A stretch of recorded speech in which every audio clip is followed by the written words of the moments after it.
Marks 2 years since the Dobbs decision that overturned Roe v. Wade, eliminating the constitutional right to an abortion. This issue is going to be top of mind for many voters this fall. According to Gallup, a record high 32% of U.S. voters say they would only vote for a candidate of major office who shares their views on abortion. The poll showed 3 out of every 4 people in that category were pro-choice. Today in Portland, dozens of abortion rights activists joined together with Democratic state leaders, including Governor Janet Mills, to demand greater access to abortion and reproductive health care nationwide. News Center 8's Donovan Lynch joins us now with more on this ongoing debate 2 years later. Donovan. Yeah, Zach and Chris, in the 2 years since the U.S. Supreme Court overturned Roe v. Wade, the state legislature and Governor Janet Mills have pushed through several laws to protect and expand abortion access across the state. Many of them, of course, deeply unpopular with Republicans and anti-abortion activists. This morning, we heard from the governor and Maine Speaker of the House, Rachel Talbot Ross. In their speeches, both emphasized what they see as the damage done to women across the country by the Dobbs decision.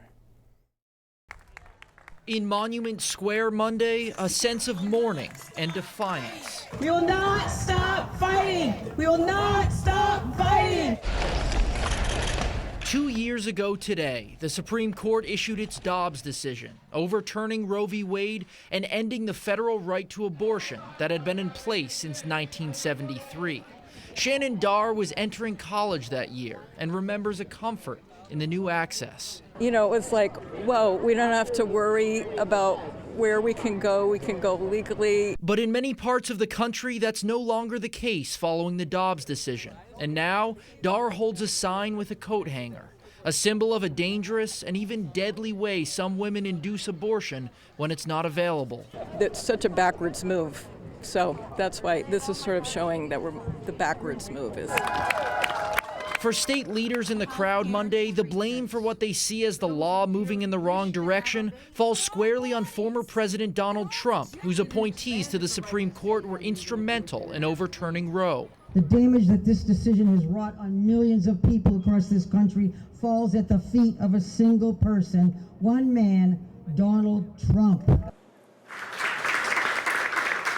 In the time since the decision, the Mills administration and Democrats in the state legislature have pushed through several bills to expand and protect abortion, including a law which allows for later-term abortions if a doctor deems it necessary. Many Republicans and anti-abortion advocates believe this goes too far. In a statement Monday, Republican State Representative and House Minority Leader Billy Bob Falkingham writes, quote, "After promising not to change Maine's abortion law, Democrats passed a law that allows healthy babies to be aborted up until birth without a medical necessity." Stand up! Stand up! Now, with an election looming, both sides share a commitment to winning at the ballot box. I thought that it would go away, and it hasn't, so I've got to take some action.